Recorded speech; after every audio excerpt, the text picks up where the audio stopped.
good morning again. Of course guys, it's Monday, so another day na naman sa buhay natin, no? Ayan.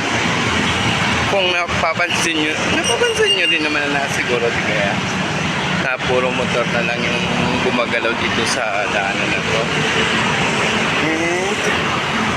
Ayan. Masisipag naman nila ate dito. Aga. So dahil kagabi wala tayong internet, so sorry na lang. Hindi tayo nakapag-update ng ating buhay, no? So ngayon, ito yung kinakabahan ko mga asibala na to. Dito yung bahay nila. Nangahabol kasi ito ng tao dito.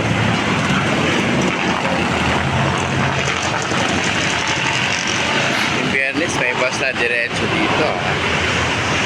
So ayan, kumain muna kayo sa McDonald's, of course, bago kayo lumarga sa inyong mga papupuntahan guys, no?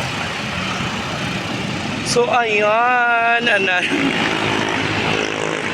so pwede kayong magpa-tumbling-tumbling ng inyong mga motor, no, sa daanan kasi walang traffic.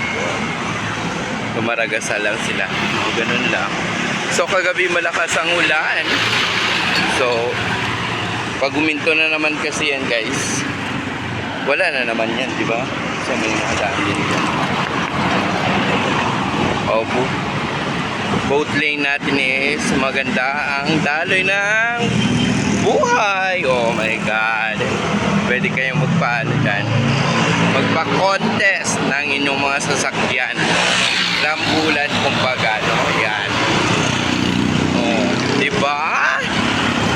Ano pa yung inantay nyo guys, no? Kung may gala kayo, may invite kayo dun sa mga birthday party o whatever, no? Bora na kayo ng hanggat maaga pa lang, no? Dahil handaan na naman yon at may pakain si kumare. So ano nangyari dito? Bakit ganyan? Kawawa naman yung kotse. Kawawa naman tong kotse, nagasgasan.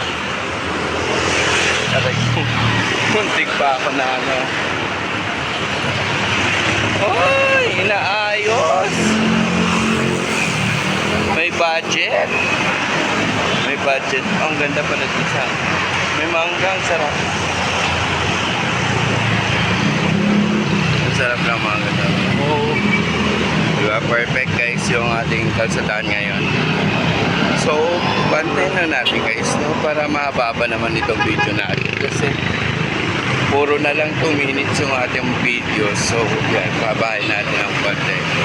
Baga paraan. And then, salamat pala sa mga new subscribers ko.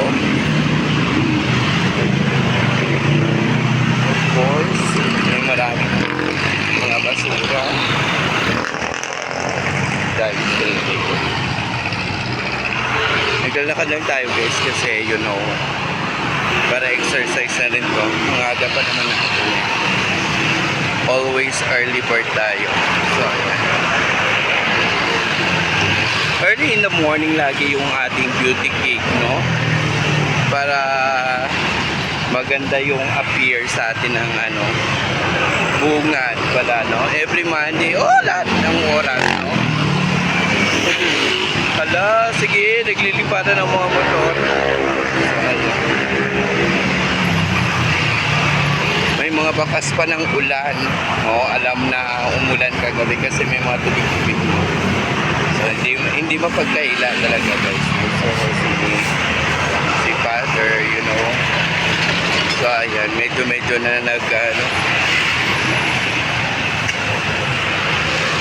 gawin na natin tong 5 minutes para maganda-ganda naman. So, ayan. Busy ang mga people sa mga kanilang mga motor. Di ba guys? Dumadami yung motor dito sa Pilipinas. Motor na lang yung hari talaga. Wala na yung mga jeep. Bira ka na lang makakita ng mga jeep dito sa Pilipinas na bumibiyahe. Mga motor na lang yung sinasakyan ng mga tao dito. Ano nangyari sa puno na to? Nabuwal din? Malakas kasi ng ulan kagabi, you know. So that's it for now, guys. Thank you and happy Monday, everybody. Don't forget to like and just leave your comment down below, of course, guys, if you like this video, no? And of course, subscribe my channel. Thank you.